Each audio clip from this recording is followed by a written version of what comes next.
मालिकेच्या आजच्या भागामध्ये आपल्याला पाहायला मिळणार आहे की फायनली सखी आता सरकारला त्यांचा तिसरा दिवस आहे, म्हणजे 4 दिवसांची मुदत दिलेली होती आणि तिसऱ्या दिवशी ही सखीने डायरेक्ट एकच प्रश्न विचारलेला आहे आणि त्या प्रश्नाचं उत्तर सरकार देऊ शकलेलं नाही. त्यामुळे सखीने सांगितलेलं आहे की तुम्ही माझी आई नाहीयेत. तेव्हा मात्र सरकारचं तोंड पाहण्यासारखं झालेलं आहे. हे सगळं कशा पद्धतीने होणार आहे, सखीने नक्की कशाच्या आधारावर सांगितलं, काय झालेलं होतं, हे आपल्याला या व्हिडिओमध्ये पाहायला मिळणार आहे. त्यासाठी व्हिडिओ शेवटपर्यंत पहा. त्याचबरोबर चॅनलवरती नवीन असाल तर चॅनलला नक्की सबस्क्राईब करा. इकडे आता खरी तेजस्विनी ही सखीच्या जवळ असते, तेव्हा ती सखीची काळजी घेत असते. तेव्हा सरकार सर इकडे काना आलेला असतो आणि कानाला ती म्हणत असते की खरंच आज ना काळजी वाटत होती. काना म्हणतो खरंच मला कळतच नव्हतं की काय करायचं, कारण सखी मॅडमना खूप त्रास होत होता. तेव्हा खरी तेजस्विनी कानाला सांगू लागते, मागे एकदा ना गौतम भाऊजी मला भेटले होते आणि तेव्हा त्यांनी मला सांगितलं की सखीच्या आयुष्यात आलेला काना हा सरकारचा माणूस आहे, पण माझं मन मला असं सांगतंय की तू सरकारचा माणूस नाहीये. तेव्हा काना पाहत असतो. त्यानंतर काना म्हणतो की मी थांबतो सखी मॅडम जवळ, तुम्ही आमच्या रूममध्ये जाऊन आराम करा. तेव्हा ती म्हणते की नाही, मला सवय आहे, जेव्हा लहानपणीही सखीला असा त्रास व्हायचा तेव्हा आम्ही रात्र जागून काढलेले आहेत, त्यामुळं काहीच हरकत नाहीये. तेव्हा काना तिकडे पाहत असतो. तेव्हा ती म्हणते की काना तू जाऊन आराम कर, मी आहे इथे, मी बघेल तिला काय हवं नको ते, आणि मलाही बरं वाटेल ना, कारण गेली इतके दिवस झालं मी ह्या गोष्टी म्हणजे अनुभवल्याच नाही आहेत. या गोष्टीसाठी उलट मी वाट बघते. काय माहिती आता पुढे 4 दिवस राहिलेले आहेत, या 4 दिवसांमध्ये काय होईल, कशा पद्धतीने गोष्टी होतील, काहीच माहिती नाही आहे ना. त्यापेक्षा मला असं वाटतंय की मी थोडा वेळ सखीबरोबर घालवावा, मीही तेवढीच खुश होईल, असं ती सांगत असते. तेव्हा मात्र काना म्हणत असतो की चालेल. आता कानानेही या गोष्टीला तयारी दाखवलेली असते आणि त्यामुळं तेजस्विनी सुद्धा यासाठी तयार झालेली आहे. काना म्हणतो की काहीच हरकत नाहीये. आणि त्याचबरोबर इकडे जेव्हा आता तेजस्विनी मॅडमच्या जवळ सखी झोपलेली आहे तेव्हा कानाला सुद्धा बरं वाटतं आणि काना म्हणत असतो की फक्त तो दरवाजा आहे ना तो बंद नका करू, म्हणजे मला जेव्हा वाटेल ना तेव्हा येऊन मी सखी मॅडमला बघून जाईल, मला सुद्धा त्यांची खूप काळजी वाटते ना, म्हणून सांगतोय. तेव्हा मात्र तेजस्विनी म्हणते की हो चालेल. तेव्हा आता काना जायला निघालेला असतो.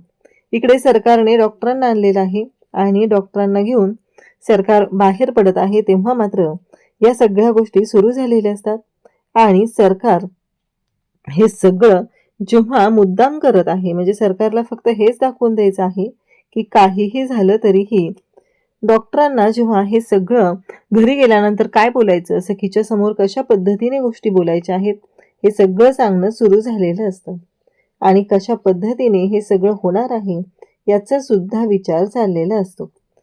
त्यामुळं आता सगळेजण पाहतच असतात आणि सरकार डॉक्टरांना सांगत असतात की MBBS आहे ना, एक गोष्ट लक्षात ठेवायची. आता सरकार काय सांगतात हे डॉक्टरांना ऐकण्याशिवाय पर्याय नसतो. सरकार म्हणत असतात मला काय वाटतं माहिती आहे का मॅडम, तुम्ही त्यांना घेऊन सखी मॅडमना घेऊन इथंच आलं असतं तर आपल्याला चांगली ट्रीटमेंट देता आली असती ना. सरकार त्या डॉक्टरांना म्हणायला सुरुवात करते, MBBS आहात ना, मग शांत राहायचं, मी जे बोलेल ना तेच बोलायचं. तिथे गेल्यावर उलट हे सांगायचं की सरकार तुम्ही खरंच वेळेवर आलात, तुम्ही यायला जर थोडा जरी उशीर केला असता तर सखी मॅडमच्या तब्येतीचं काय झालं असतं ना सांगू शकत नाही, असं तुम्ही तिथं सांगायचं. आई आहात ना म्हणूनच हे सगळं करू शकलेलं आहात आणि हे अक्षर ना अक्षर मी जे काही सांगते त्याच पद्धतीने बोलायचं, असं सरकारने सांगितलेलं असतं. आता मात्र हे सगळं ऐकून त्या डॉक्टरलाही धक्का बसलेला असतो. तेव्हा इकडे तेजस्विनी म्हणजे सरकार त्या डॉक्टरांना म्हणायला सुरुवात करते, हे जर अशा पद्धतीने नाही केलं, यातलं एकही अक्षर चुकलं तर गाठ माझ्याशी, त्यावेळी तुमची सर्जरी मी करेल. हे ऐकल्यानंतर ते डॉक्टर म्हणतात की नाही, तुम्ही जसं सांगितले ना तसंच होईल, असं ते डॉक्टर स्पष्टपणे सांगू लागतात. सरकार म्हणते गाडी चालवता येते ना, चला बसा, काढत चालवा गाडी. इकडे कानाला जेव्हा तेजस्विनी प्रश्न विचारते ती म्हणते की मला नाही वाटत की तू सरकारचा माणूस आहे, कारण तू खूप चांगला आहे, असं तिचं म्हणणं असतं. आणि नेमकं त्याच वेळेस इकडे काना सुद्धा तिथे पाहत आहे आणि त्यालाही या गोष्टीची जाणीव आहे की आपण नक्की काय करतोय, कशा पद्धतीने करतोय, यातलं काही चुकत तर नाहीये ना, हे सगळं कानाच्या सुद्धा लक्षात येत असतं. त्यावेळी कान्हा आणि त्याच वेळी तेजस्विनी दोघीही बोलत आहेत. कान्हालाही सखीची काळजी वाटत आहे. त्यामुळं कान्हा सखीच्या जवळ थांबण्यासाठी प्रयत्न करतोय. पण आता कान्हाने ठरवलेलं आहे की सखीला आणि तिच्या आईला तेवढाच वेळ मिळत आहे. कारण काही माहीत नाही आहे 4 दिवसानंतर सरकार वेगळं काही कांड करेल की काय. त्यामुळं कान्हाच्या बाबतीत तेजस्विनी या दोघांनाही माहिती आहे. त्याचवेळी कान्हा म्हणतो की चालेल, तुम्ही दरवाजा फक्त उघडा ठेवा, मला जेव्हा वाटेल तेव्हा येऊन मी पाहून जाईल. आता कान्हा बाहेर जातो, कारण आज खऱ्या अर्थाने ते सखीला तिची खरी आई भेटलेली असते. कारण आज सखीवर जे उपचार केलेले असतात, घरगुती उपचारांमुळे सखीचा खोकला केलेला असतो, हे सगळं पाहून खरं तर कान्हाला सुद्धा बरं वाटलेलं असतं. आणि मग कान्हा सखीच्या अंगावरती पांघरून घालतो आणि तोही तिथून जात असतो. सखी मात्र कान्हाला त्याचा हात पकडते आणि पाहते. त्याचवेळी सरकार अजून आलेले नसतात.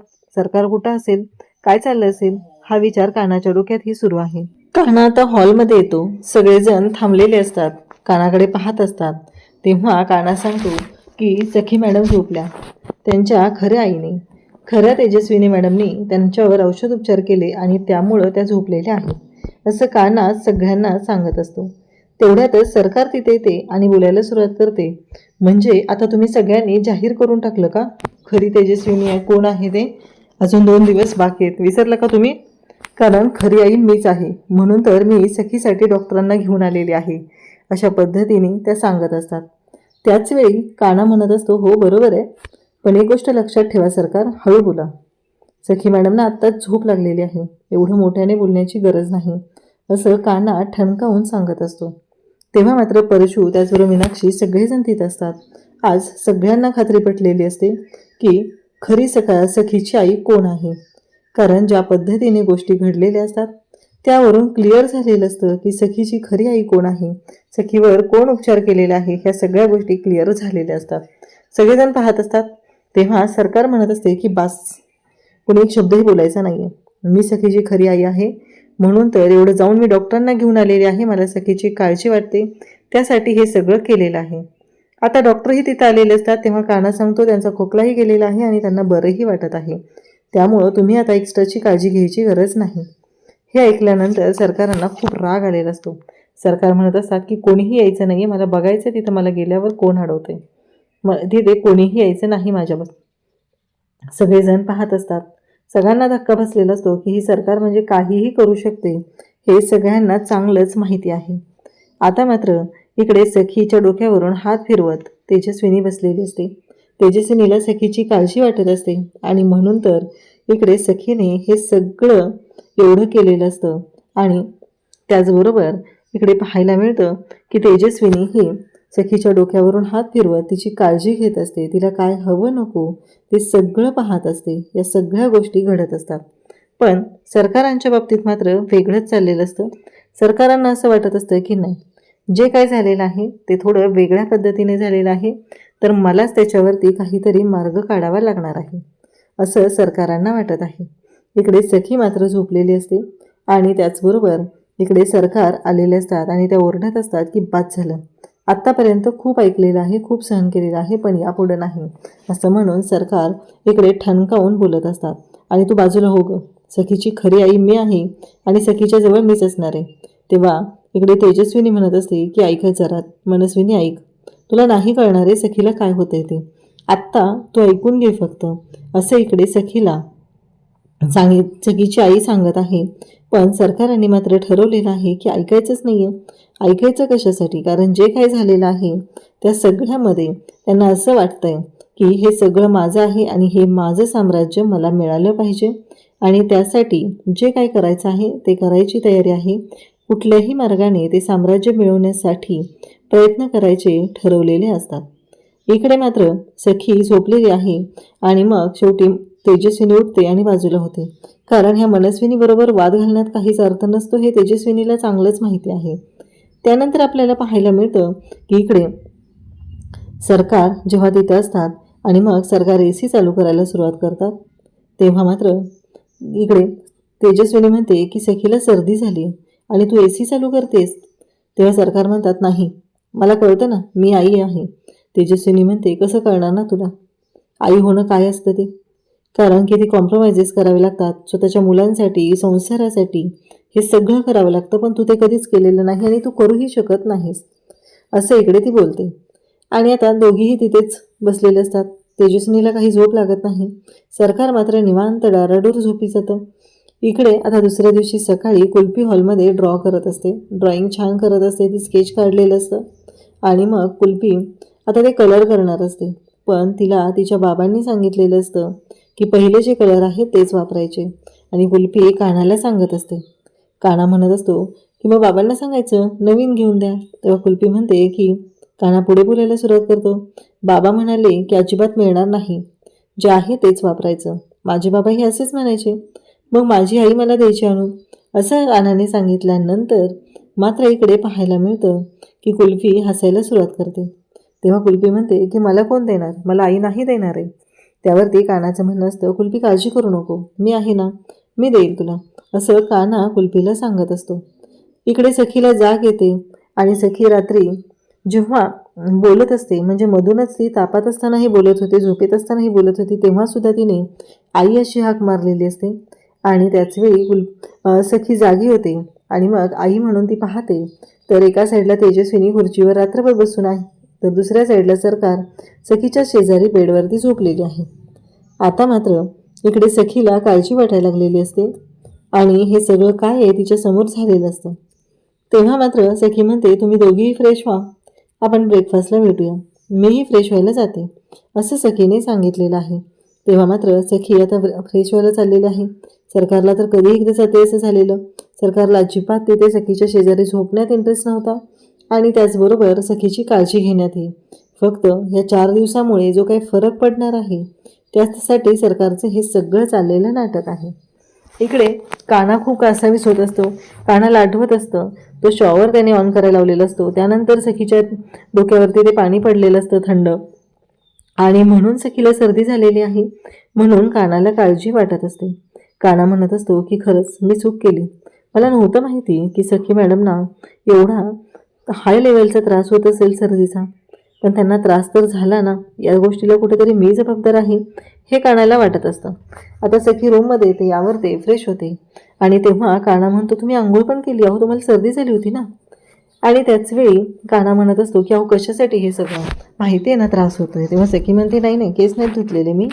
पण काना म्हणतो की मला ना खरंच खूप गिल्ट आले, मला कळत नाही आहे मी हे चुकीच्या पद्धतीने बोलतोय का, कारण मी असं वागायला बोलायला नको होतं, तुमच्या बाबतीत मी चुकीचा विचार केलेला आहे, असं काना सांगत असतो. तेव्हा सखी मात्र कानाकडे पाहत असते.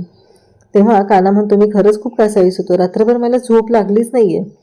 तेव्हा सखी म्हणते म्हणजे, तेव्हा काना सांगू लागतो की हो, मला तुमची काळजी वाटत होती. तेव्हा सखी कानाला म्हणते अरे मग एवढंच आहे ना, मग तुला असं कधी झालंय का, एखाद्या माणसाबद्दल आपल्याला अस्वस्थ होतं आणि त्या क्षणी त्याला मिठी मारावी वाटते. तेव्हा काना म्हणतो तुम्ही हे सगळं काय विचारताय आता, आणि सखी कानाला मिठी मारते आणि म्हणू लागते की मला असं वाटते की तुलाही असं झालं असेल तर तूही मिठी मारली पाहिजे, म्हणून बोलते. आणि सखीने कानाला घट्ट मिठी मारलेली असते, पण कानाला जाणीव होत असते ती वेगळीच. काना सखीची खोटं वागलेलं आहे, कानाने त्याची ओळख सखीपासून लपवलेली आहे, या गोष्टीचा त्रास कानाला होत असतो, कारण सखी त्याच्या प्रेमात पडलेली आहे, या गोष्टीची त्याला जाणीव आहे. आता किरण आणि काना जेव्हा बोलत असतात तेव्हा किरणला काना म्हणालेला असतो की मला ना खरंच भीती वाटायला लागली आता, कारण सखी मॅडम माझ्यावर मनापासून प्रेम करतात, त्यांचं सगळं खरं असतं, पण मी मात्र खोटारडा आहे, मी चुकीच्या पद्धतीने वागतो. बघितलं ना, माझ्या प्रत्येक गोष्टीमागे, प्रत्येक वागण्यामागे स्वार्थ आहे, पण सखी मॅडमचं तसं नाही, असं इकडे काना सांगत असतो. आता मात्र सखी आणि काना दोघेही बोलत आहेत. सखी म्हणते प्रॉब्लेम काय आहे रे, तुला एवढं सगळं वाटतं ना, मग का बोलून दाखवत नाही तू माझ्यावर प्रेम आहे ते, सखी कानाला विचारते. काना मात्र शांत राहतो.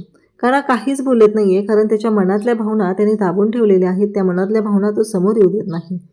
इकडे सखी काना एकमेकांकडे पाहतात आणि कानाला काय उत्तर द्यायचं तेच कळत नाही. तेव्हा काना म्हणतो की चला ब्रेकफास्टसाठी चला, उशीर होतोय तुम्हाला, एकतर काल तुम्हाला त्रास झालेला होता, असं काना सखीला सांगतो.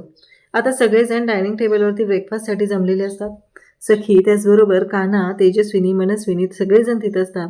सखी मात्र आता सरकारला प्रश्न विचारते.